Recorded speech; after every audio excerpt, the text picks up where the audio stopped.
सुजाता ने अपने खास वकील से बात करके मुक्ति के नाम की कोर्ट में अर्जी डाल दी, जिसका नोटिस 1 हफ्ते के बाद आने वाला था।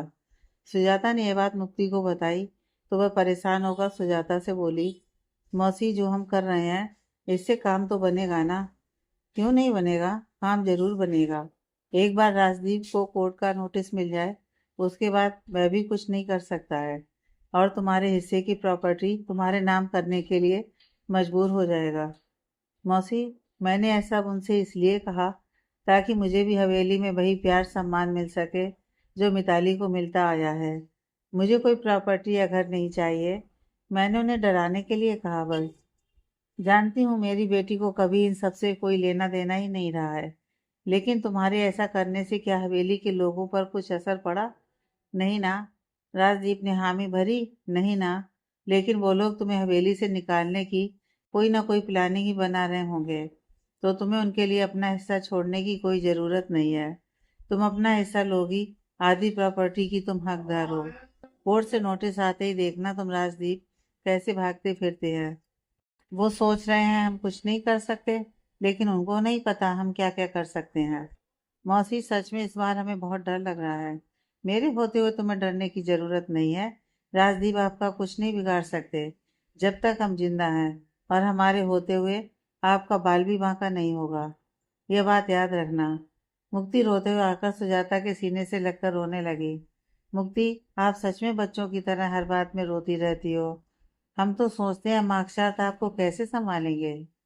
हमें शादी नहीं करनी है, आपके साथ रहना है मौसी। मुक्ति रोते हुए बोली, बेटियों को माँ बाप के घर से एक न एक दिन जाना ही होता है बेटा। हमेशा बेटियां अपने माँ बाप के घर में नहीं रह सकती। आपको भी जाना है बेटा, और अपना घर बसाना है।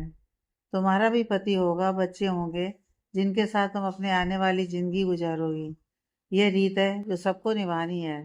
इसलिए तुम इन सब बातों के बारे में ना सोचो और रोना बंद करो। मार्कशार्ट का फोन आने वाला है, अपना मूड ठीक करो, वरना तुम तो जानती हो मार्कशार्ट तुम्हारी आवाज़ से ही तुम्हें जान लेता है। तुम परेशान हो। हाँ, इतना बोलकर उसने अपने आंसू पोंछे। अब जाकर तुम आराम करो। जी, धीरे से बोली और वहां से जाने लगी। तभी सुजाता बोली, मुक्ति बेटा, फोन लेती जाओ। मार्कशार्ट का फोन आएगा, फिर मुझे लेकर आना पड़ेगा। तुम ही ले जाओ। हाँ, उसने भोलेपन से गर्दन हिलाकर कहा। सुजाता ने मुस्कुराकर अपना फोन उसे दे दिया। मुक्ति फोन लेकर ऊपर रूम में आ गई। मुक्ति के जाने के बाद सुजाता उदास होकर बोली, मैं जितना चाहूँ तुम्हें एक माँ की कमी महसूस ना होने दूँ, लेकिन मैं चाह कर भी मीनाक्षी की कमी तुम्हारी जिंदगी में पूरी नहीं कर सकती। आज अगर मीनाक्षी होती तो तुम्हारी जिंदगी कुछ और होती। तुम राजदीप की लाडली बेटी होती और तुम्हारी हर जिद पूरी होती। लेकिन अफसोस, मीनाक्षी इस दुनिया में नहीं है और तुम्हारी जिंदगी तुम्हारे ही बाप ने जीनी हराम कर दी है। ये नहीं सोचता कि तुम मीनाक्षी की आखिरी निशानी हो। तुम्हें अपने सीने से लगा कर रखता। अगर मेरी बहन से इतना ही प्यार था तो कुछ साल उसके जाने का गम मनाता, ना कि उसके जाने के फौरन बाद शादी कर लेता। तुम वो राजदीप नहीं हो जो मेरी बहन से प्यार करते थे। अब के और उस राजदीप में जमीन आसमान का फर्क है। मुक्ति को तो मैं तुमसे बचाकर रखूंगी, चाहे कुछ भी हो जाए। सुजाता गहरी सांस भरकर बोली और किचन में डिनर बनाने चली गई। मुक्ति परेशान थी और उसकी परेशानी की वजह उसका बाप था। वो जानती थी अगर कोई खुशी उसकी तरफ बढ़ रही है तो राजदीप बीच में ही उस खुशी को रोक देंगे और उस तक वो खुशी कभी आने नहीं देंगे। इतनी सी उम्र में उसने कौन से ऐसे काम किए हैं जो भगवान उसे इसकी सजा दे रहे हैं। वह अपनी सोचों में ही गुम रहती अगर फोन की घंटी ना बजती। मुक्ति ने चेहरे पर हाथ फेरकर खुद को नॉर्मल किया और कॉल पिक करके फोन कान से लगाकर बोली, हेलो। उधर से मार्कशार्ट बहुत ही प्यार से बोला, हेलो, क्या हाल है जनाब? मार्कशार्ट का जवाब सुनकर मुक्ति के चेहरे पर हल्की मुस्कान बिखर गई। वह धीरे से बोली, हम ठीक हैं, आप कैसे हैं? आपसे रोज बात हो रही है तो हम कैसे हो सकते हैं? मालूम नहीं, मैं बिल्कुल ठीक हूँ। मार्कशार्ट उसकी बातों में भोलापन महसूस करके बोला, आज का दिन कैसा गया? सब ठीक था ना? उम्मीद नहीं थी आप इस तरह का सवाल पूछेंगी। हमने कुछ गलत पूछा है तो माफ। अरे नहीं, आपने कुछ भी गलत नहीं पूछा है। मार्कशार्ट उसकी बात बीच में काट कर बोला, आपने फिर ऐसा क्यों पूछा? मैं कह रहा था मुझे बहुत अच्छा लगा जब आपने पूछा मेरा आज का दिन कैसा गया। मुक्ति के चेहरे पर मुस्कुराहट आ गई। हमें नहीं पता था आपको हमारी बात अच्छी लगेगी। और आपको ऐसा क्यों लगा मुक्ति? बस ऐसे ही। एक बात बताऊं आपको? जी। आपके जाने के बाद मैं बहुत उदास रहने लगा था। सबसे बातें भी बंद कर दी थी और उदास रहने लगा था। लेकिन इन 2 दिनों में मैं बहुत ज़्यादा खुश हूँ। और जो उदासी और अकेलापन था, आपसे बात करके कहीं ना कहीं ख़त्म हो गया है। इसलिए मैंने सोचा है जब आप अपनी हवेली वापस जाएंगी तो एक फ़ोन लेकर जाना, ताकि हर रोज़ हमारी बात हो सके। हम फ़ोन नहीं ले जा सकते। अगर हवेली में किसी को पता चला हमारे पास फ़ोन है तो मुश्किल हो जाएगी। ऐसा कुछ नहीं होगा, आप ज़्यादा सोच रही हैं। जब आप फ्री हो तभी वहाँ जाकर मुझसे बात कर सकती हैं, वरना मत किया करना। मैं कभी खुद से कॉल नहीं करूँगा। मुक्ति, हम सोचकर बताते हैं। ओके ठीक है, जैसी आपकी इच्छा। जी। आपको पता है मुक्ति, आज क्या हुआ? हमें कैसे पता होगा? क्या हुआ आप बताइए। मार्कसात उसकी बात पर मुस्कुराकर बोला। हाँ, ये भी सही है। आपको कैसे पता होगा आज क्या हुआ? आप मेरे साथ थोड़ी थी। चलिए मैं ही बताता हूँ। मुक्ति हल्की मुस्कान के साथ बोली। जी, हमारे होटल में एक लड़की ठहरी है। उसने मुझसे दोस्ती करने के लिए मुझे प्रपोज किया है। बोल रही है मुझसे दोस्ती करना चाहती है। आपने क्या कहा? सीधा साधा मना कर दिया। मना क्यों कर दिया? कर लेनी चाहिए थी दोस्ती।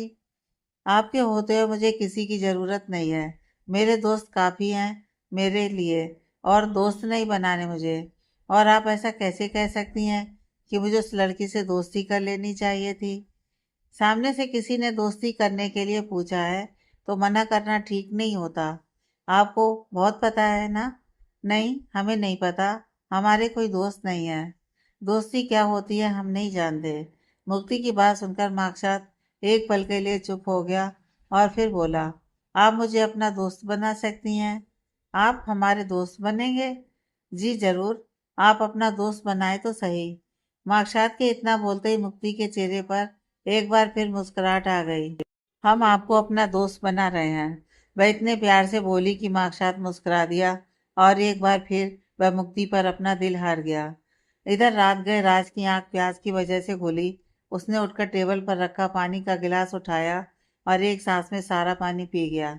दोपहर में खाना भी ऐसे ही थोड़ा बहुत खाया था, जिस वजह से बेतासा भूख भी लग रही थी। उसने मोबाइल फोन उठाकर वक्त देखा। रात के 10 बज रहे थे। मैं इतनी देर तक सोता रहा और किसी ने मुझे उठाया भी नहीं। सैम और करण कहाँ हैं? उन दोनों ने भी मुझे नहीं उठाया। इतना बोलकर राज ने करण का नंबर मिलाया और फोन कान से लगाकर उठकर खिड़की के पास आया और खिड़की खोलकर खड़ा हो गया। कहाँ हो तुम सब? राज ने करण को हेलो कहते ही पूछा। बाहर मूवी देखने आए थे। तुम सो रहे थे इसलिए तुम्हें नहीं उठाया। कौन कौन हो तुम वहाँ? सब हैं तुम्हें छोड़कर। कितनी देर में वापस आ रहे हो? आने में 1 घंटा तो लग ही जाएगा। 1 घंटा? अगर कुछ प्रॉब्लम है तो बता, हम वापस आ रहे हैं। कोई प्रॉब्लम नहीं है, तुम लोग एंजॉय करो। ओके। करण के इतना बोलते ही राज ने कॉल डिस्कनेक्ट की और खड़ा होकर बाहर देखने लगा। ठंडी ठंडी हवाएं चल रही थी जो चेहरे को छूकर गुजर रही थी। राज के उदास चेहरे पर हल्की मुस्कान की रेखा खिंच गई और वो वहीं कुछ देर तक खड़ा रहा। कुछ देर बाद वापस भूख का एहसास हुआ। वह रूम से निकलकर डिनर करने चला गया और फिर डिनर करके वह अपने लिए एक कॉफ़ी लेता आया और रूम में वापस आकर खिड़की के पास खड़ा होकर बाहर देखते हुए कॉफ़ी पीने लगा। तकरीबन 2 घंटे बाद वह चारों मूवी देखकर वापस आए और आते ही राज के रूम की तरफ बढ़ गए। जूही ने राज के रूम का दरवाज़ा नॉक किया। कुछ ही सेकंड बाद राज ने आकर दरवाज़ा खोला और सामने अपने दोस्तों की टोली देखकर दरवाजे से एक तरफ हटते हुए बोला। 1 घंटे में आने का बोला था तुमने, लेकिन 2 घंटे बाद लौट कर आए हो तुम चारों। आते हुए वक्त लग गया था। तुम बताओ, अब तबीयत कैसी है? करण ने आगे बढ़कर उसका माथा छूकर पूछा। अब बिल्कुल ठीक हूँ। डिनर किया तुमने? हमने हाँ कर लिया। और तुम लोगों ने? नहीं, अभी तक नहीं किया। सैम ड्रेसिंग टेबल के सामने खड़े होकर खुद को देखकर बोला। जाओ तुम चारों जाकर डिनर करके आओ पहले।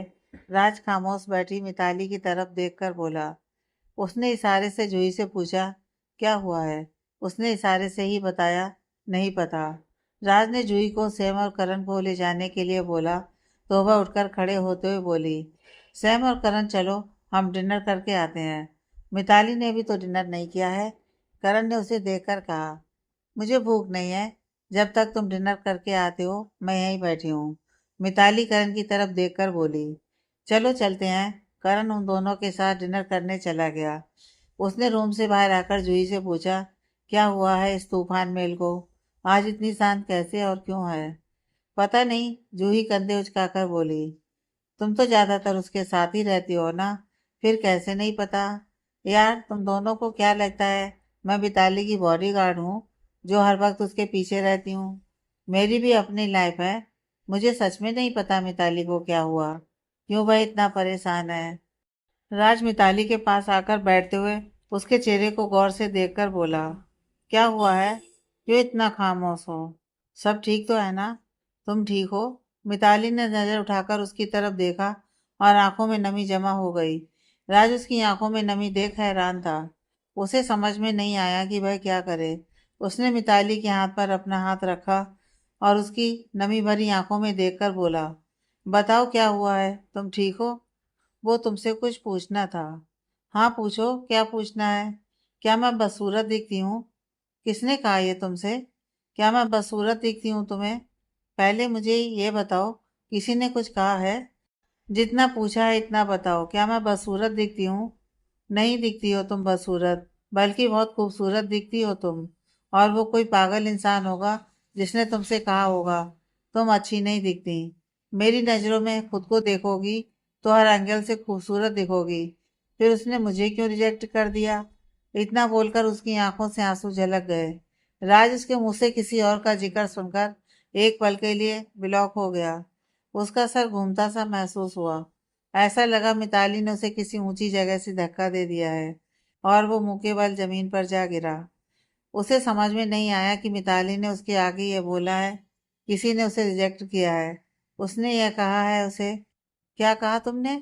राज ने अपने दिल की धड़कनों का शोर कम होता महसूस कर पूछा। मैं उसके लिए इतनी तैयार होकर गई, लेकिन उसने एक बार भी नजर उठाकर मेरी तरफ नहीं देखा। उसकी जिंदगी में कोई और है, ये बोलकर उसने मुझे रिजेक्ट कर दिया।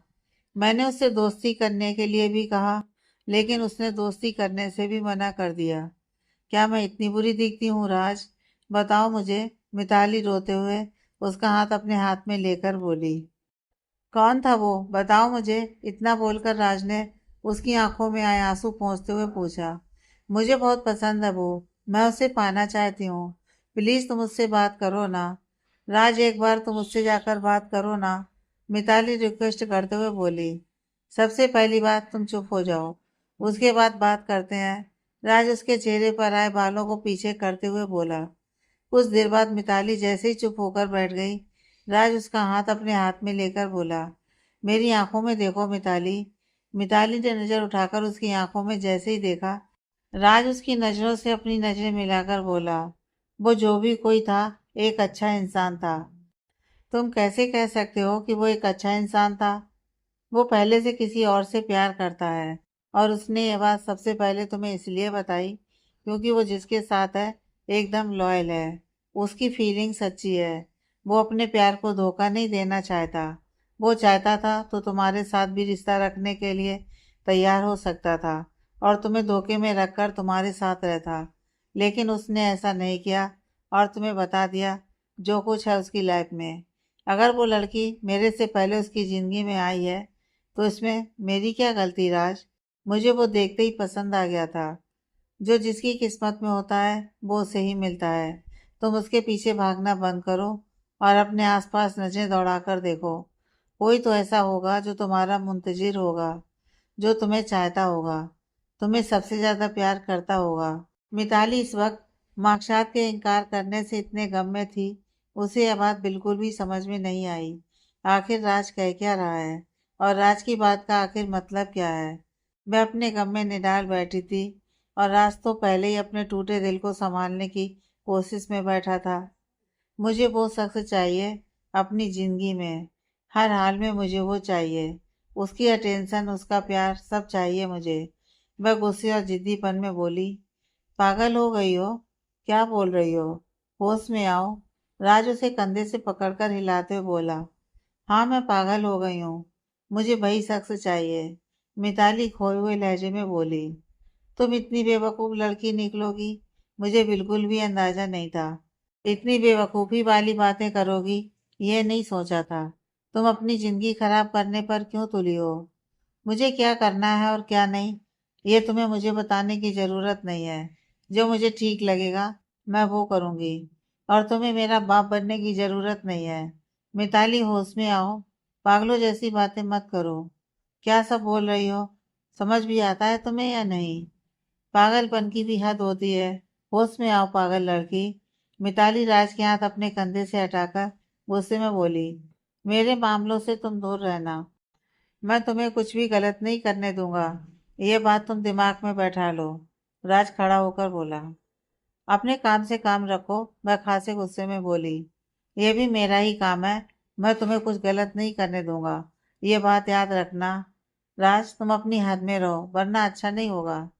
तुम्हें गलत रास्ते पर चलने दूं, तब मैं अपनी हद में रहूंगा।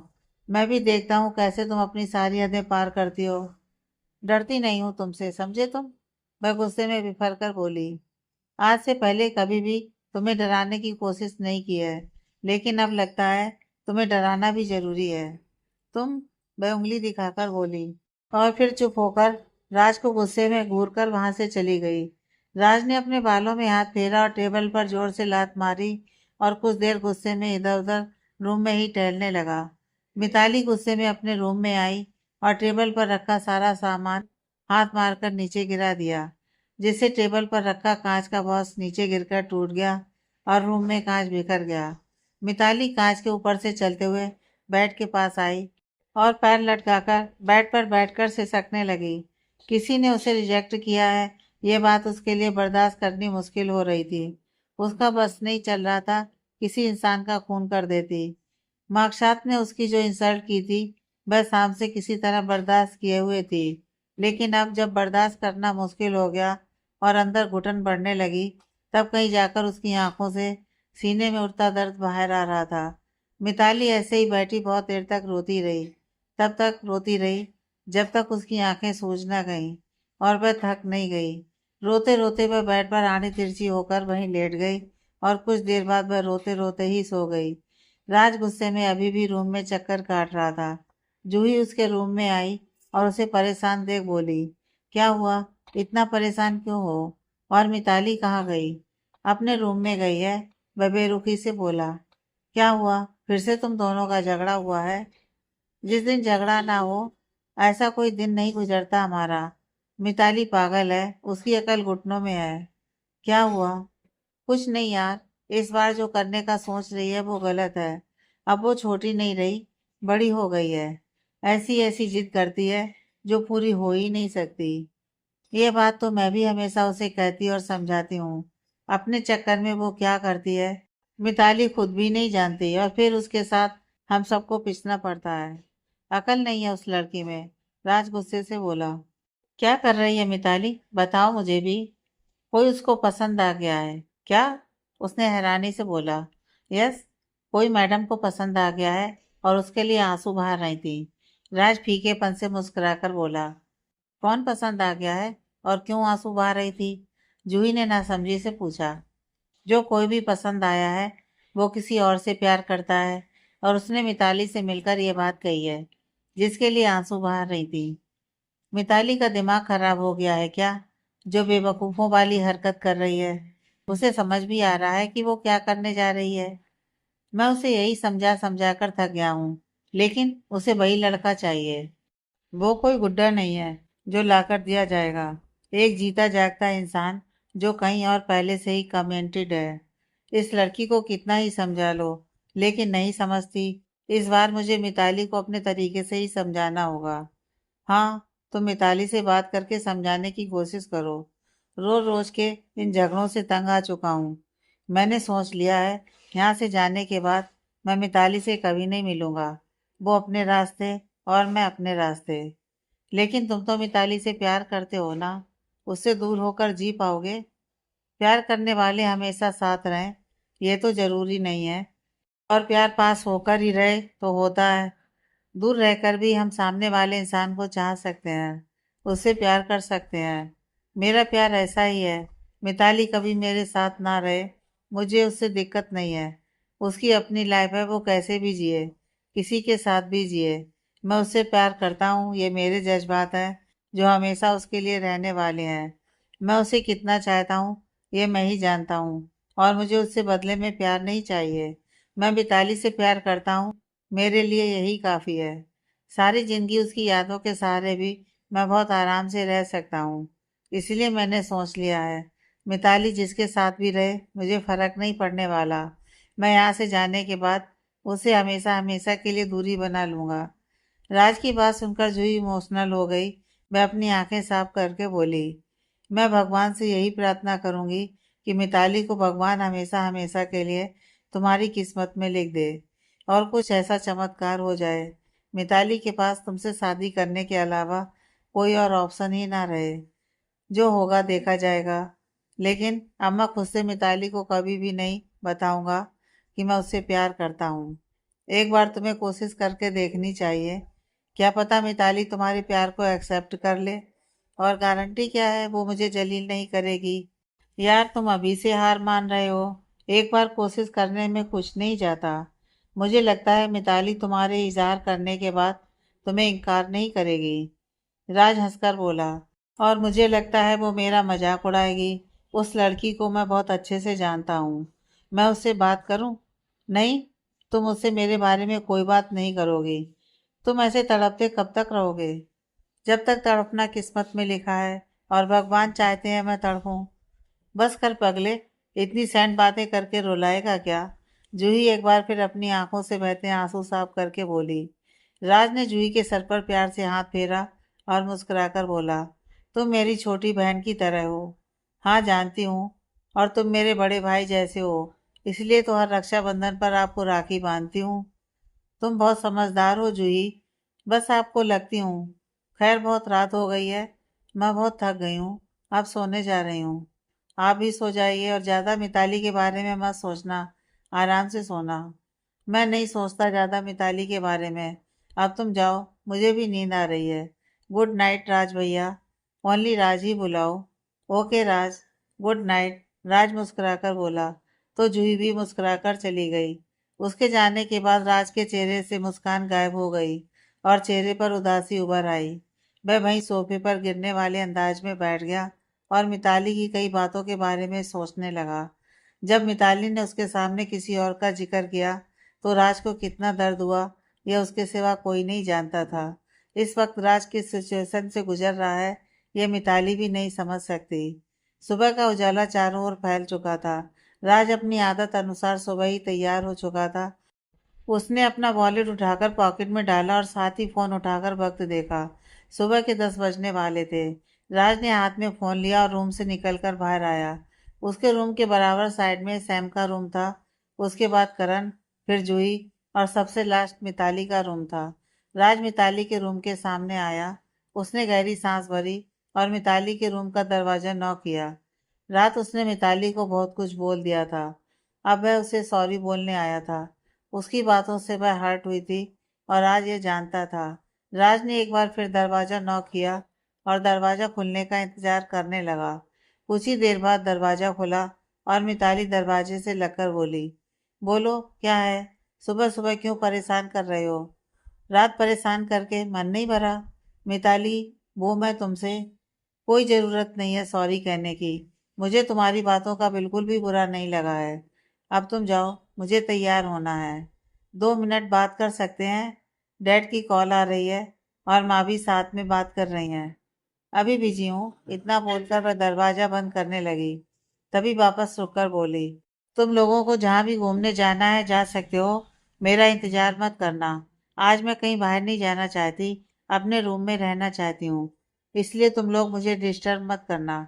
मिताली, मेरी बात तो सुनो। अभी फ्री नहीं हूँ, जब फ्री होंगी तब सुन लूंगी। इतना बोलकर मिताली ने राज के मुंह पर दरवाजा बंद कर दिया। और राज खड़ा बंद दरवाजे को देखता रहा। राज समझ चुका था कि मिताली उससे नाराज है, और किस हद तक नाराज है यह उसकी सूजी आंखों और बातों के लहजे से महसूस हो गया था। राज वहां से सीधा नीचे आया और वहीं एक तरफ पड़े सोफे पर आकर बैठ गया। इस लड़की की वजह से मेरी जिंदगी की सच में बैंड बज गई है। अब बस देखना बाकी है कब असल वाली बैंड बजने वाली है। करण, सैम और जूही राज के पास आकर वहीं सोफे पर बैठे। सैम ने मिताली को वहां ना देखकर पूछा, मिताली कहाँ है? अभी तक आई नहीं। राज गहरी सांस भरकर उठते हुए बोला, उसने आज जाने के लिए मना किया है। घूमने जाने के लिए कैसे मना कर सकती है? यहाँ आने का प्लान तो उसी का था, फिर कैसे मना कर दिया घूमने के लिए? करण को मिताली के मना करने से हैरानी हुई। ये तो मिताली को ही पता होगा।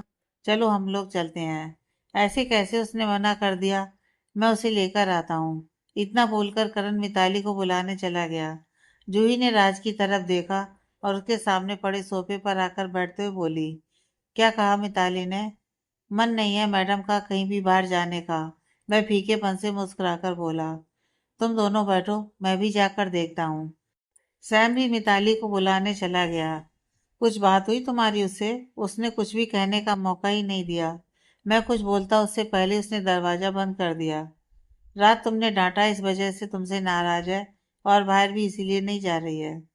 पता नहीं, मैं कंधे उचकाकर बोला और अपना फोन देखने लगा। इधर करण मिताली को बाहर जाने के लिए मना रहा था, लेकिन वह जाने के लिए तैयार नहीं थी और बेड पर बैठी थी। सैम भी आकर उसे जाने के लिए बोल रहा था। उन दोनों की इतनी रिक्वेस्ट के बाद वह आखिर जाने के लिए मान गई और बोली, तुम दोनों चलो, मैं तैयार होकर आती हूँ। उसके यहाँ बोलने से करण और सैम के चेहरे पर मुस्कुराहट आ गई। वह दोनों जाते हुए बोले, हम नीचे तुम्हारा इंतजार कर रहे हैं, जल्दी आना। उन दोनों के जाने के बाद मिताली बेड से उतरी और लंगड़ाते हुए उठकर तैयार होने बाथरूम में चली गई। रात कांच का टुकड़ा पैर में अंदर तक चुभ गया था, जिसकी वजह से पैर में दर्द हो रहा था और खून चल रहा था। वो तो रूम में फर्स्ट एड बॉक्स रखा था। मिताली को ज्यादा दिक्कत नहीं हुई और उसने पट्टी बांध ली थी। कुछ देर बाद तैयार होकर वह नीचे धीरे धीरे चलते हुए नीचे आई, जहां उसके दोस्त उसका इंतजार कर रहे थे। सबसे पहले राज की नज़र उस पर पड़ी और वह उसे ही देखता रहा। जीन्स के ऊपर शर्ट और पैरों में शूज पहने वह आहिस्ता आहिस्ता उनकी तरफ बढ़ रही थी, जिस वजह से पैर में थोड़ा ही दर्द हो रहा था। उसे चलता देख सामने वाले इंसान को एहसास नहीं हुआ कि उसके पैर में चोट लगी है। जूही उसकी चाल देखकर बोली, क्या हुआ, तुम ठीक हो? मुझे क्या हुआ है, एकदम ठीक हूँ। पैरों में कोई चोट आई है क्या? नहीं तो, सब ठीक है। मिताली अपने पैरों की तरफ देखकर बोली, चलो फिर चलते हैं। सैम उसकी बात बीच में काटकर बोला। राज ने मिताली से नजर हटाई और फोन पर किसी से बात करते हुए बाहर की तरफ बढ़ गया, और बाकी सब भी उसके पीछे ही बढ़ गए, जिससे किसी को महसूस ना हो कि उसके पैर पर चोट लगी है। वह उनके साथ तेज चलने की कोशिश कर रही थी, जिससे उसे चलने में दर्द हो रहा था। फिर भी वह दर्द बर्दाश्त करते हुए जा रही थी। एक एक कर सब गाड़ी में आकर बैठ गए। सबसे लास्ट में जैसे ही मिताली आकर बैठी, राज ने गाड़ी स्टार्ट करके आगे बढ़ा दी। मिताली ने सीट से सिर टिकाया और पैर का दर्द जो चलने की वजह से हद से ज्यादा बढ़ गया था, आंखें बंद करके उसे बर्दाश्त किए बैठी थी। तुम ठीक हो ना? जूही ने एक बार फिर उसकी खामोशी देख बोली। मैं ठीक हूँ, बस सर में थोड़ा दर्द है, इसलिए आने के लिए मना कर रही थी, लेकिन तुम लोग जबरदस्ती मुझे लेकर आए। मैं रूम पर रहकर आराम करना चाहती थी। बुखार नहीं है, जूही उसका माथा छूकर बोली। मिताली ने अपनी आंखें खोली और सही से बैठते हुए बोली, कहाँ जा रहे हैं आज हम? सबसे पहले एक अच्छे से रेस्टोरेंट में ब्रेकफास्ट करने, उसके बाद पार्क में जा रहे हैं। कुछ देर वहाँ रुकने के बाद मॉल में जाना है, कुछ शॉपिंग करने। आज का पूरा दिन पहले ही तुम लोगों ने प्लान किए हुए हैं। कुछ देर बाद राज ने गाड़ी एक बड़े से रेस्टोरेंट के सामने लाकर रोकी और गाड़ी से बाहर आया। मिताली रेस्टोरेंट देखकर बोली, इस रेस्टोरेंट में हम पहले भी आए हैं, यहाँ का खाना बेस्ट होता है। सैम रेस्टोरेंट के अंदर बढ़ते हुए बोला। मिताली अंदर कदम बढ़ाती वह फौरन रुक गई और उन सबको अंदर जाते देख बोली, गाइस मेरा फोन रूम में ही रह गया है, मुझे वापस जाना होगा। मैं चलता हूँ तुम्हारे साथ, करण आगे आते हुए बोला। होटल यहाँ से ज़्यादा दूर नहीं है, मुश्किल से 5 मिनट का रास्ता होगा। तुम लोग अंदर चलो, मैं ऑटो से जाकर लेकर आती हूँ। मैं चलता हूँ ना। नहीं करण, तुम सब जाकर तब तक ब्रेकफास्ट ऑर्डर करो, मैं 2 मिनट में आती हूँ। इतना बोलकर मिताली ने ऑटो किया और उसे होटल जाने के लिए कहा। बच्ची नहीं है, जल्दी आ जाएगी। चलो चलते हैं, राज बढ़ते हुए बोला। लगता है फिर से इन दोनों का झगड़ा हुआ है। सैम राज को अंदर जाता देख बोला। हाँ, लग तो ऐसा ही रहा है। दोनों में से कोई भी एक दूसरे से बात नहीं कर रहा है। करण भी अंदर बढ़ते हुए बोला। सोचता हूँ वो कौन सा वक्त था जब हम पांचों की दोस्ती हुई थी। सैम हंसते हुए बोला। हमारे पांचों के ग्रुप में सब अच्छे हैं, और दोस्ती में कोई ना कोई दोस्त ऐसा लड़ाकू होता ही है जो हर छोटी छोटी बातों पर खुद ही लड़ते हैं और खुद ही मुंह फुला लेते हैं। लेकिन हमारे ग्रुप में एक नहीं, दो लड़ाकू विमान है जो हर वक्त लड़ने मरने के लिए तैयार होते हैं। करण मिताली और राज के बारे में सोचकर बोला। यहीं खड़े रहने से पेट नहीं भरने वाला है, जल्दी अंदर आओ। राज उन तीनों को खड़े बातें करते देख बोला। मिताली होटल आई और रूम में रखा अपना फोन उठाकर वापस रूम से बाहर आई और वापस नीचे चली गई। ऑटो अभी तक वहीं खड़ा था। मिताली ऑटो में बैठी और सो चुके अपने पैर की तरफ देख ऑटो वाले से बोली। भैया पहले हॉस्पिटल चलिए। जी मैडम। इतना बोलकर ऑटो वाले ने ऑटो हॉस्पिटल की तरफ मोड़ दिया, जो यहाँ से पास में ही था। इधर ब्रेकफास्ट कब का आ चुका था, सब मिताली के आने का ही वेट कर रहे थे। करण ने मिताली का नंबर लगाकर फोन कान से लगाया। हॉस्पिटल के अंदर बढ़ रही मिताली ने करण की कॉल जैसी उठाई, वह फौरन बोला। कहाँ रह गई यार, हम ब्रेकफास्ट के लिए तुम्हारा इंतजार कर रहे हैं।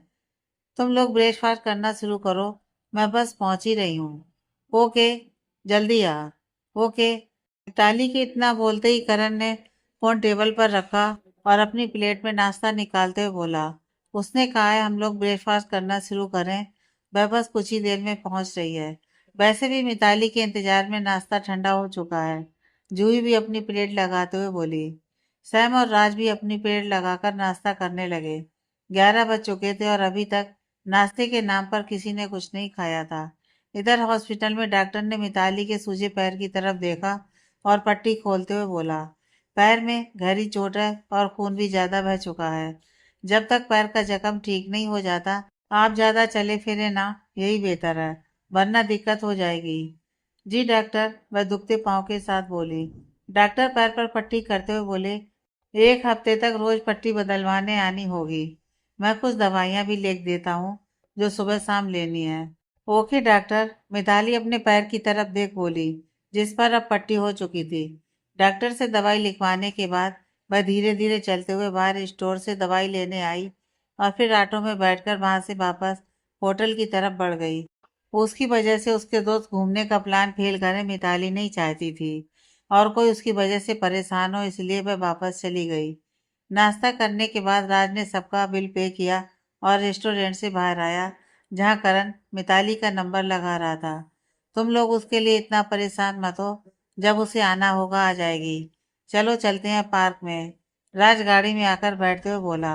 मिताली ने आने के लिए कहा था, वो रास्ते में भी इतनी देर हो गई है, अब तक आई नहीं, और हम उसे छोड़कर नहीं जा सकते। करण वापस उसे कॉल करता है इससे पहले ही मिताली का मैसेज आया। करण मैसेज पढ़कर बोला। उसकी कोई फ्रेंड मिल गई है, मिताली उसी के साथ है, हमें जाने के लिए बोल रही है। राज आंखों पर ग्लासेस लगाकर बोला। मैंने पहले ही कहा था, अब वो नहीं आने वाली, हमें चलना चाहिए। मिताली की ऐसी कौन सी दोस्त है जिसे हम नहीं जानते? सैम सोचते हुए बोला। क्या पता कोई फ्रेंड है भी, या हमसे झूठ बोलकर किसी लड़के के साथ गई है। जूही गाड़ी में बैठते हुए बोली। हाँ, यह भी हो सकता है, चलो हम चलते हैं। सैम भी जूही के पास पीछे बैठते हुए बोला, और फिर वो सब वहां से चले गए। इधर सुजाता अपने वकील से बात कर चुकी थी और उसे सब कुछ समझा दिया था, वकील को क्या करना है और कैसे राजदीप से बात करनी है। सुजाता अपने वकील के जाने के बाद किसी सोच में गुम बैठी थी। तभी उसका फोन गनगना उठा। उसने उठाकर देखा, हवेली से माई कोरमा का फोन था। जी माई बोलिए, वहाँ सब ठीक तो है? सुजाता फोन उठाकर कान से लगाते हुए बोली। यहाँ सब ठीक है सुजाता, हमें आपको कुछ बताना है। यहाँ हवेली में मुक्ति बेटी के लिए क्या कुछ प्लानिंग की जा रही है। माई हवेली के पीछे बने तालाब के पास एक तरफ खड़ी होकर इधर उधर देखते हुए बोली। क्या सब प्लान कर रहे हैं? सुजाता सही से बैठकर सुनते हुए बोली। साहब जी के ड्राइवर रमेश जो हैं, उनके बेटे से मुक्ति की शादी करवाने की तैयारी कर रहे हैं। मुक्ति के आते ही उनकी शादी उस मंगू से कर देंगे। आप मुक्ति को यहाँ मत आने देना, वरना मुक्ति की जिंदगी बर्बाद हो जाएगी बेटा। माई के इतना बताते सुजाता गुस्से में बोली। माई, बहुत अच्छा किया आपने जो मुझे ये बात बता दी। मेरे होते हुए राजदीप और उसकी बीवी मुक्ति का कुछ नहीं बिगाड़ सकते। मैं मुक्ति को वहां नहीं आने दूंगी। आप मुक्ति का ख्याल रखिए, और हम भी यही चाहते हैं कि आप उन्हें यहाँ मत आने देना। हम विनती करते हैं आपसे। आप बेफिक्र रहिए, मुक्ति जहाँ चाहेगी हम उसकी शादी वहीं करेंगे।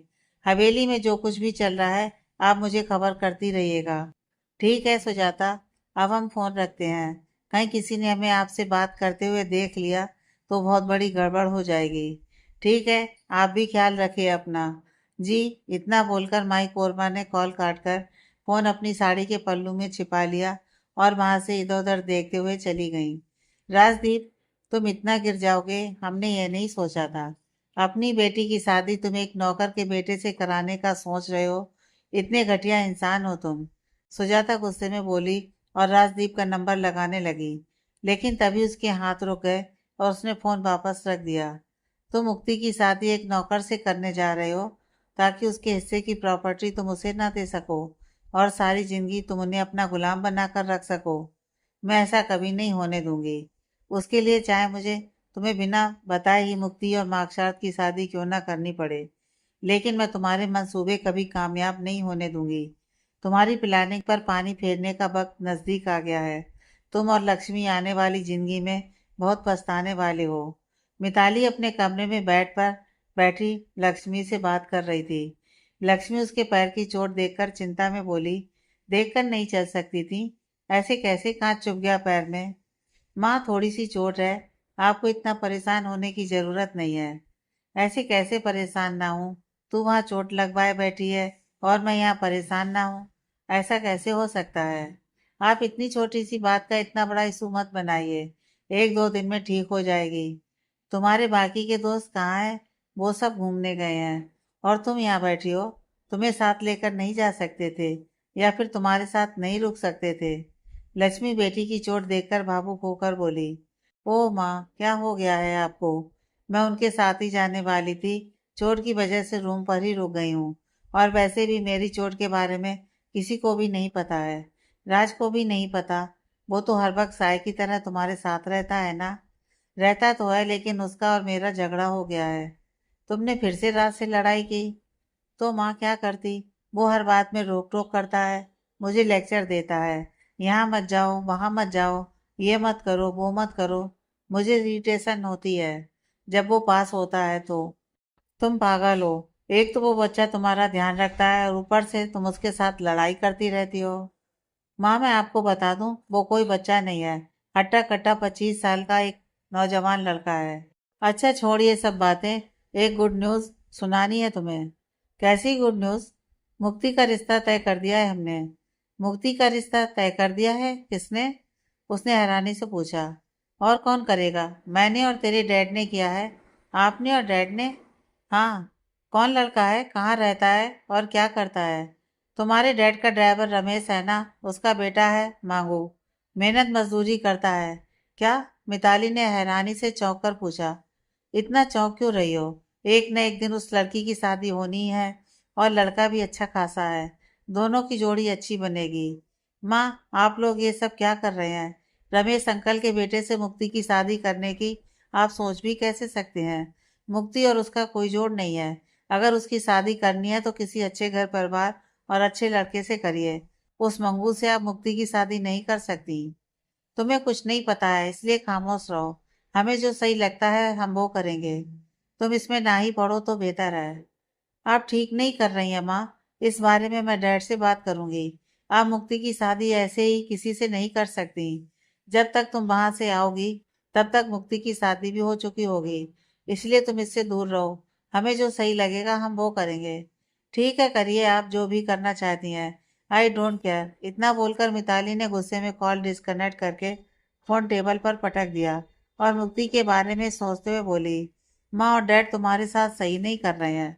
मुझे कैसे भी करके तुम्हारी शादी उस लड़के से होने से रोकनी है। तभी मिताली को कुछ याद आया और उसके चेहरे पर मुस्कुराहट आ गई। उसने वापस फोन उठाया और एक नंबर पर मैसेज टाइप करने लगी। पूरा दिन पार्क में बिताने के बाद चारों दोस्त मॉल में शॉपिंग करने आ गए। राज अपने लिए कुछ भी नहीं ले रहा था। कैंटीन में बैठा कॉफी पी रहा था। सैम, करण और जूही अपने लिए शॉपिंग कर रहे थे। राज बैठा मिताली के बारे में सोच रहा था। वह जरूर उस लड़के के साथ होगी जिसके बारे में बीती रात उसने बताया था। इसलिए वह वापस नहीं आई और वहीं से पलट गई। अब हमारे साथ भी आने से मिताली को प्रॉब्लम हो रही थी। इस लड़की का पता नहीं क्या होगा। सोच सोच कर ही मेरा मन उदास हो रहा है। मुझे एक बार मिताली से बात करनी होगी।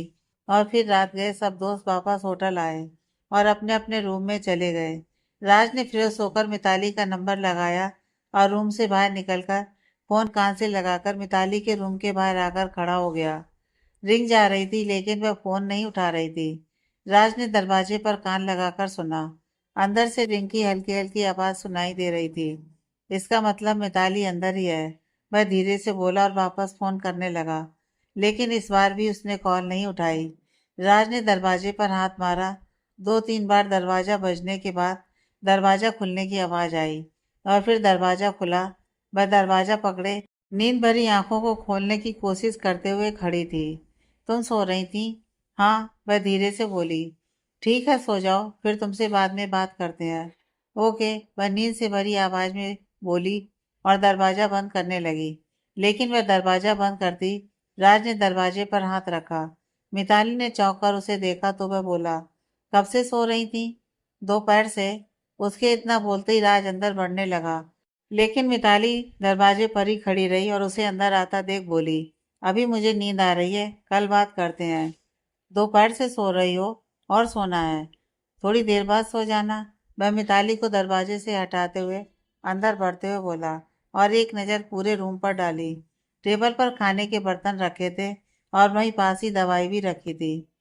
राज ने आगे बढ़कर दवाई उठाई तो मिताली ने अपनी आंखें कसकर बंद कर ली और आकर बेड पर ऐसे बैठ गई जिससे राज को उसकी चोट लगा पैर दिखाई न दे। राज ने मिताली की तरफ देख पूछा, ये दवाई किसकी है? ये मेरी है। और दवाई लेते हुए बोली, किस चीज की? वो वो पता नहीं, माँ ने आते वक्त शायद बैग में डाल दी थी। मिताली उससे नजर चुराते हुए बोली। राज की नजर उसे ही स्कैन कर रही थी। तुम मुझसे कुछ छिपा तो नहीं रही? राज उसे एक भरपूर नजर देकर बोला। मैं क्यों तुमसे कुछ छिपाने लगी? पागल हो तुम? मैं तो पागल नहीं हूँ, लेकिन तुम आजकल पागल हो गई हो। बताओ मुझे तुम्हें क्या हुआ है और ये दवाइयाँ कहाँ की हैं? मुझे क्या होगा, एकदम ठीक हूँ। यकीन नहीं आ रहा तो माथा छू कर देख सकते हो। सुबह कपड़े निकालते वक्त बैग से दवाइयाँ निकली थी, मैंने यही टेबल पर रख दी। माँ का फोन आया तो उनसे ही पूछ रही थी। राज ने आगे बढ़कर मिताली का माथा छूकर देखा और वापस पीछे हटते हुए बोला, जब किसी काम की नहीं है फिर इनको फेंक देना चाहिए। यहाँ रूम में क्यों रखी हुई हैं? इतना बोलकर राज दवाइयाँ अपने साथ ले जाने लगा तो वह फौरन बोली, फेंकनी क्यों है, मैं वापस घर ले जाऊंगी। दवाइयों की कभी भी जरूरत पड़ सकती है। हाँ, ये भी सही है। एक काम करो, तुम दवाई यहीं रख लो। राज ने दवाइयाँ उसके पास ही रखी और बोला, सुबह मुझे तुमसे बात करनी है, अब तुम सो जाओ। हाँ, मुझे भी बहुत नींद आ रही है, वह दवाई लेते हुए बोली। राज ने वापस उसे जांचने वाली नजरों से देखा और गुड नाइट बोलकर वहां से चला गया। मिताली ने सुकून की सांस ली और आकर दरवाजा बंद कर दिया। थैंक गॉड, राज को मेरी चोट का पता नहीं चला। अगर पता चल गया होता तो मुझे एक हफ्ते तक रूम में ही रहना पड़ता। कुछ तो बात जरूर ही है। मुझे देखकर वह कभी ऐसे हड़बड़ाती नहीं है, लेकिन मुझे देखकर उसके चेहरे का रंग क्यों उड़ा हुआ था? कहीं कुछ छिपा तो नहीं रही मुझसे? वापस जाकर देखूं क्या? लेकिन अगर मिताली सच बोल रही होगी तो मैं ऐसे ही खामखा उसे परेशान नहीं करना चाहता। सुबह एक बार फिर जाकर देखता हूँ। इतना बोलकर वह वापस अपने रूम में चला गया। रूम में आ तो गया था लेकिन मन बेचैन था और मानने के लिए तैयार नहीं था। रह रहकर उसे बेचैनी हो रही थी। उससे रूम में रहा नहीं गया, वह वापस चला गया और मिताली के रूम का दरवाजा वापस पीटने लगा। अब कौन है? वह दुखते पैर को सरकाते हुए धीरे धीरे चलते हुए दरवाजे तक आई और आकर उसने दरवाजा खोल दिया। सामने राज को खड़ा देख वह बोली, अब क्या हुआ, वापस क्यों आ गए तुम? ऐसे ही कुछ भूल गया था, राज अंदर आते हुए बोला और रूम में चारों ओर देखने लगा। मिताली पूरे रूम में से नजर दौड़ाते देख बोली, क्या हुआ है, किसी को ढूंढ रहे हो? उसे ही ढूंढ रहा हूँ जिसे तुम मुझसे छिपा रही हो। राज इधर उधर देखते हुए तीखेपन से बोला। राज के ऐसा बोलने से मिताली के तन बदन में आग लग गई। वह गुस्से में घूर कर बोली, अपनी हद में रहो, ज्यादा मेरे बाप बनने की कोशिश मत करो। मुझे अगर किसी को बुलाना होगा तो तुमसे उसे छिपा कर नहीं रखूंगी, समझे? अब जाओ यहाँ से, मुझे सोना है। वह लंगड़ाते हुए चलकर उसके पास आई और अपना पैर उसको दिखाते हुए बोली, ये देखो, पैर में चोट लगी है। तुम्हें नहीं बताना चाहती थी और ना ही अपनी चोट तुम्हें दिखाना चाहती थी, लेकिन तुम्हारी गिरी हुई सोच ने मुझे मजबूर किया तुम्हें अपनी चोट दिखाने पर। सुबह से यही हूँ, तुम लोगों के साथ नहीं गई ताकि तुम लोग मेरी वजह से परेशान ना हो या फिर मेरी वजह से घूमने जाने का अपना प्लान कैंसिल ना कर दो। लेकिन तुम्हारा दिमाग हमेशा उल्टा ही चलता है। राज मिताली की चोट देखकर नीचे बैठ गया और उसका पैर अपनी उंगलियों से छूकर रुआसी आवाज में बोला, बहुत दर्द हो रहा होगा ना? मिताली ने गुस्से से अपना पैर पीछे खींचा और उससे दूर होकर बोली, दर्द नहीं हो रहा है, चोट लगने से बहुत खुश हूँ। अब तुम जाओ यहाँ से, सोना है मुझे। कैसे लगी है चोट? राज ने उसके पैर पर पट्टी बंधी देखकर पूछा। तुम्हें क्यों बताऊं? जब तक नहीं बताओगी चोट कैसे और क्यों लगी, तब तक यहाँ से कहीं नहीं जाऊंगा। राज बेड पर बैठकर बोला, पागल इंसान हो क्या? मुझे नहीं बताना कि चोट कैसे लगी है, फिर भी यहीं बैठे हो। जाओ यहाँ से राज, ज्यादा देर खड़ी नहीं रहो तुम, पैर में दर्द हो जाएगा। चलो बैठो। राज उसे सहारा देने के इरादे से उठकर बोला। मिताली धीरे धीरे चलते हुए खुद आकर बैठते हुए गुस्से में बोली, राज मैं ठीक हूँ, तुम्हें मेरी फिक्र करने की ज़रूरत नहीं है। तुम जाओ यहाँ से, मुझे सोना है, नींद आ रही है बहुत। चोट कैसे लगी बताओ, वरना मैं यहाँ से नहीं जाने वाला। उसकी हठधर्मी देख मिताली ने अपना सिर पकड़ लिया और थक कर बोली, रात तुमसे झगड़े के बाद गुस्से में रूम में आई थी और आकर टेबल पर रखा बांस गिरा दिया। उसी का कांच लगा था और कुछ नहीं। देखकर नहीं चल सकती थी और बांस पर गुस्सा निकालने की तुम्हें क्या जरूरत थी? मैं तो यहीं मौजूद था, मुझ पर गुस्सा निकालती ना कि उस कांच पर जख्म मिल गया ना। यह जख्म कुछ ही दिनों में भर जाएगा। लेकिन अगर तुमसे लड़ती तो तुम इतनी कड़वी बातें बोलते जो सीधा जाकर दिल में चुभती। तुम्हारी कड़वी बातों से अच्छा ये जख्म है। मैं तुमसे नहीं लड़ता, तुम मुझसे लड़ती हो। राज मिताली का पैर छूकर बोला। मिताली ने अपना पैर पीछे खींच लिया। राज ने एक नज़र उसे देखा और उठते हुए बोला, मैं जूही को तुम्हारे पास भेज रहा हूँ। किसी को भेजने की कोई ज़रूरत नहीं है, मैं ठीक हूँ। और तुम जूही को परेशान मत करना, पूरे दिन की थकी है वो। फिर मैं यहीं रुकता हूँ। मैं कोई छोटी बच्ची नहीं हूँ, समझे? अपना ख्याल खुद रख सकती हूँ। अब तुम भी जाओ यहाँ से। अभी तो जा रहा हूँ, लेकिन थोड़ी देर में वापस तुम्हें देखने आऊंगा। इतना बोलकर राज वहां से चला गया। मिताली ने अपने बाल पकड़कर खींचे और गुस्से में बोली, यह लड़का एक दिन मुझे पागल करके छोड़ेगा। भगवान, किस घड़ी इससे मेरी दोस्ती करवाई थी, उसी वक्त से मेरा वक्त खराब चल रहा है। आप राज नाम की इस मुसीबत को हमेशा के लिए मुझसे दूर कर दो। मुझे राज से कोई दोस्ती नहीं रखनी है। मैं इतनी बड़ी बेवकूफ़ी कैसे कर सकता हूँ? मिताली इतनी तकलीफ में थी और मुझे थोड़ा सा भी इस बात का एहसास नहीं हुआ। एक बार दोपहर में उससे बात करके तो देख ही सकता था, शायद वो मुझे बता देती अपनी चोट के बारे में। लेकिन नहीं, मैडम को महान बनना था और इतना दर्द खुद ही बर्दाश्त करना है। मुझे आज रात मिताली के पास ही रहना होगा, उसे बहुत दर्द हो रहा होगा। राज ने बेचैन होकर बालों में हाथ फेरा और मिताली को फ़ोन करने लगा।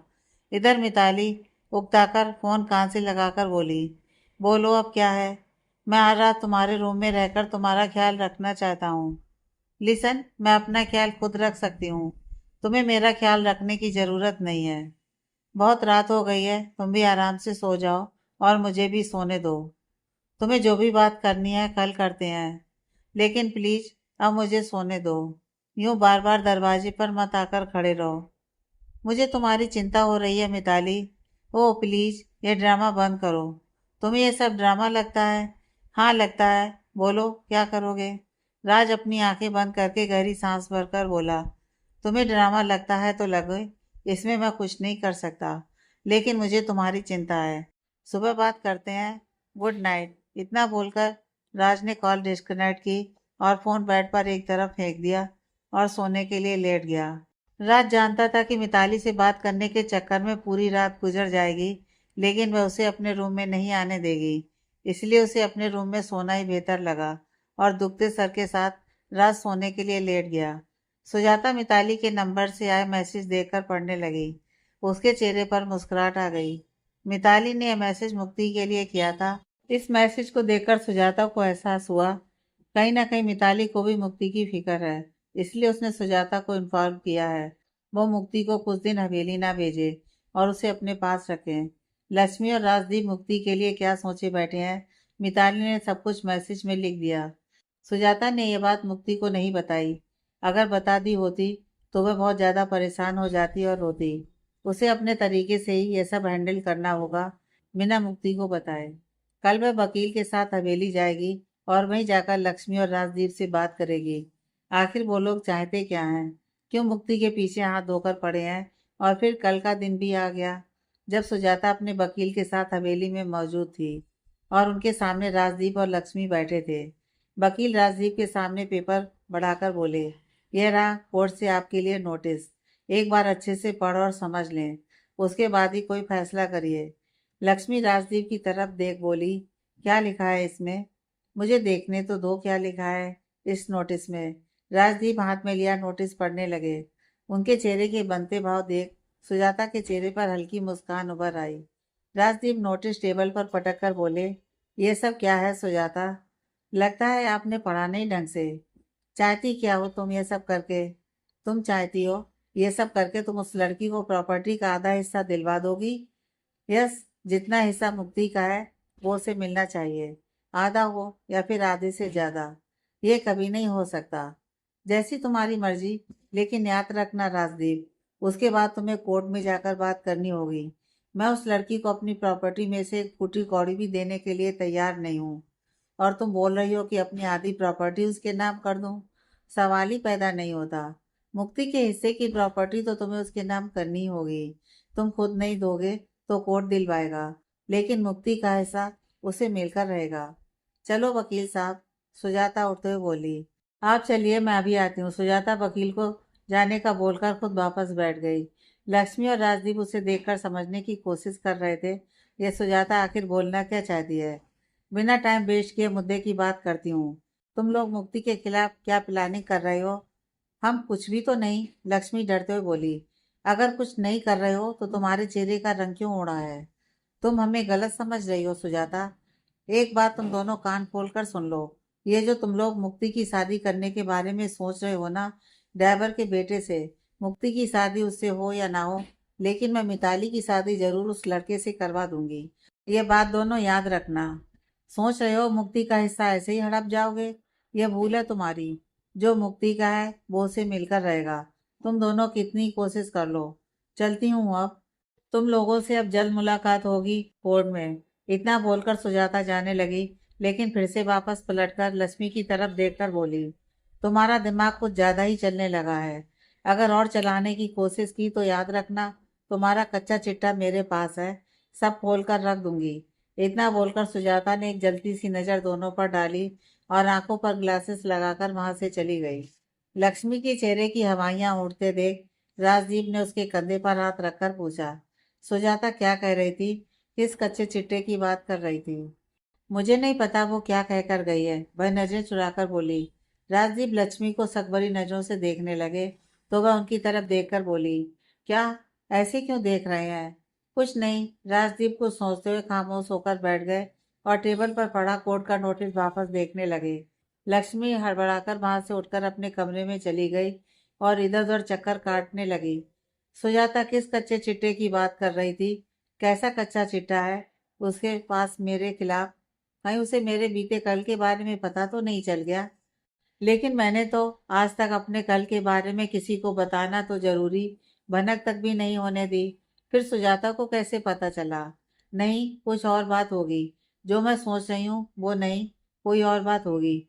मुझे ज्यादा नहीं सोचना है और अपना सच किसी को पता नहीं लगने देना है। मुझे राजदीप से बात करनी होगी। उनके मन में मेरे लिए जो भी शक का कीड़ा जन्मा है उसे खत्म करना होगा। मुझे राजदीप से बात करनी होगी। लक्ष्मी खुद से बोली और वापस राजदीप से बात करने चली गई। इधर सुजाता गाड़ी ड्राइव करते हुए वकील से बोली, अगर ये लोग नहीं माने तो आप कोर्ट से आखिरी नोटिस इनकी हवेली भिजवा दीजिएगा।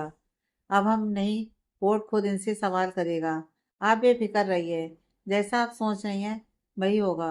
मुक्ति को उसका हक मिलकर रहेगा। वो लोग कुछ नहीं कर पाएंगे। मैं जल्द से जल्द एक और नोटिस हवेली भिजवा दूंगा। राजदीप आपके लिए खाना लगा दूं? लक्ष्मी ने राजदीप के पास आकर पूछा। नहीं, अभी नहीं, वो कुछ सोचते हुए बोले। सुजाता क्या कह रही थी? मेरी अभी भी समझ में नहीं आया। तुम्हें तो पता होगा ना उसने क्या कहा? किस बारे में बात कर रही थी? नहीं, मुझे कुछ नहीं पता है। सुजाता किस बारे में बोल रही थी, और मुझे लगता है वो ऐसे ही बोल रही थी जिससे मुक्ति को उसका हिस्सा मिल जाए। और वैसे भी कुछ भी कच्चा चिट्ठा नहीं है। वो झूठ बोल रही थी। मुक्ति को प्रॉपर्टी दिलवाने के लिए वो कुछ भी कर सकती है, किसी भी हद तक गिर सकती है। हाँ, मुझे भी ऐसा ही लगता है। आप ज़्यादा सोचिए मत, वरना आपकी तबीयत खराब हो जाएगी। इधर मिताली सुबह सवेरे ही सोकर उठी और तैयार होकर बाहर चली गई। कल से वह अपने रूम में ही बंद थी। अब उसे घुटन सी महसूस होने लगी थी। उसके चारों दोस्त अभी तक सो ही रहे थे। मिताली को उन्हें डिस्टर्ब करना सही नहीं लगा, खासकर राज को। वह बिना बताए होटल के पास ही बने पार्क में आकर बैठ गई और सुबह सुबह की ठंडी हवाएं महसूस करने लगी। यहाँ आकर मन को सुकून मिल रहा था। 2-3 दिन से दिमाग सही नहीं चल रहा था और सुकून की ज़रूरत थी, जो यहाँ आकर महसूस हो रहा था। मुक्ति कब से सुजाता के आने का इंतजार कर रही थी। सुबह की गई हुई सुजाता अब तक लौटकर नहीं आई थी। मुक्ति ने घड़ी में वक्त देखा, दोपहर का 1 बज रहा था। उसके पास फोन भी नहीं था जिससे वह उनसे पूछ पाती कि कहाँ है। मुक्ति चिंता में इधर उधर चक्कर काट रही थी और बार बार दरवाजे की तरफ देख रही थी। और फिर कुछ देर बाद उसका इंतजार खत्म हुआ। दरवाजे की बेल बजी, जिसे सुनकर मुक्ति ने जाकर फौरन दरवाजा खोल दिया। सुजाता को देखकर उसने पूछा, मौसी कहाँ रह गई थी आप? हम कब से आपका ही इंतजार कर रहे हैं। अंदर तो आने दो, सुजाता ने मुस्कुराकर कहा। तो वह दरवाजे से एक तरफ हो गई। सुजाता अंदर आई और आकर सोफे पर बैठते हुए बोली, तुम्हें हमारी इतनी चिंता करने की जरूरत नहीं है। मैं बताकर गई थी ना, आने में देर हो जाएगी। हाँ, लेकिन आप सुबह से गई हुई थी और आधे से ज्यादा दिन निकल गया है। हमें तो आपकी फिक्र होगी ना। अभी तक लंच भी नहीं किया होगा आपने। सुजाता मुक्ति का मासूम फेस देखकर बोली, आपका इंतजार कर रहे थे। मैं कहकर गई थी ना, मेरा इंतजार मत करना और तुम लंच कर लेना। जब आपके साथ रहते हैं तो आपके साथ खाने की आदत सी हो जाती है। हवेली जाकर फिर हमें अकेले ही खाना होता है। मैं फ्रेश होकर आती हूँ, फिर साथ में लंच करते हैं। सुजाता ने खड़े होकर कहा और मुक्ति का गाल छूकर प्यार से चली गई। और फिर कुछ देर बाद सुजाता और मुक्ति बैठी लंच कर रही थी। मुक्ति ने सुजाता को खामोश देखकर पूछा, मौसी, आप हवेली गई थी, क्या हुआ वहाँ? राजदीप इतनी आसानी से आपको आपका हिस्सा देने के लिए तैयार नहीं होंगे। यह बात हमने वहां जाकर जान ली है। क्या कहा ठाकुर साहब ने? उनका वही कहना है जो पहले से कहते हैं। उनकी प्रॉपर्टी में तुम्हारा कोई हिस्सा नहीं है, लेकिन अब राजदीप से आपको आपका हक दिलाकर रहेंगे। सुजाता की बात सुनकर मुक्ति कुछ नहीं बोली और खामोशी से बैठी लंच करती रही। सुजाता मुक्ति को खामोश देखकर बोली, अब तुम्हें क्या हुआ है? एकदम से खामोश क्यों हो गई हो? कुछ नहीं मौसी, बस ऐसे ही। मुक्ति प्लेट में चम्मच चलाते हुए बोली, मेरे पास तुम्हारा मूड ठीक करने के लिए एक गुड न्यूज़ है। कैसी गुड न्यूज़ मौसी? पहले मूड ठीक करो। मेरा मूड ठीक है मौसी, आप बताइए क्या गुड न्यूज़ है मेरे लिए? मैंने तुम्हारी और मार्कशात की शादी करने के बारे में सोचा है। मेरी शादी के बारे में सोचा है आपने? हाँ, ठाकुर साहब से बात की है आपने? आप मेरी शादी कराना चाहती हैं? राजदीप से पूछने की जरूरत नहीं है। जब वो आपको अपनी बेटी मानते ही नहीं है, फिर उनसे पूछकर क्या करेंगे? आपने उनसे बात की? करना चाहते थे, लेकिन राजदीप और लक्ष्मी आपके बारे में कुछ और ही सोचे बैठे थे। वो तो माई ने हमें फोन करके बता दिया, वरना अगर हम तुम्हें वापस हवेली भेज देते तो पता नहीं क्या हो जाता और कभी खुद को माफ भी कर पाते या नहीं। मौसी, हम समझे नहीं आप क्या बोल रही हैं। माई ने आपको क्या बताया? सुजाता ने मुक्ति को बताना ही सही समझा, इसलिए वह गहरी सांस भरकर बोली, रमेश को जानती हो? कौन? रमेश, उसने नासमझी से पूछा। राजदीप के ड्राइवर। रमेश अंकल की बात कर रही हैं आप? हाँ। क्या हुआ उन्हें? रमेश को कुछ नहीं हुआ, वो ठीक हैं। फिर क्या हुआ? खुलकर बताइए ना मौसी। राजदीप और लक्ष्मी आपकी शादी रमेश के बेटे से करने की सोच रहे हैं। क्या? उसने हैरानी से चौंक कर पूछा। हाँ, हमें ये बात माई ने बताई है, और कल मिताली का भी मैसेज आया था, उसने भी यही बताया है। तुम्हारे घर जाते ही मंगू से तुम्हारी शादी कर देना चाहते थे। मुक्ति की समझ में नहीं आया कि सुजाता की बात सुनकर वह क्या बोले। उसकी आंखों में नमी जमा होने लगी और आंखों से टप टप आंसू गिरने लगे। आगे की कहानी नेक्स्ट पार्ट में।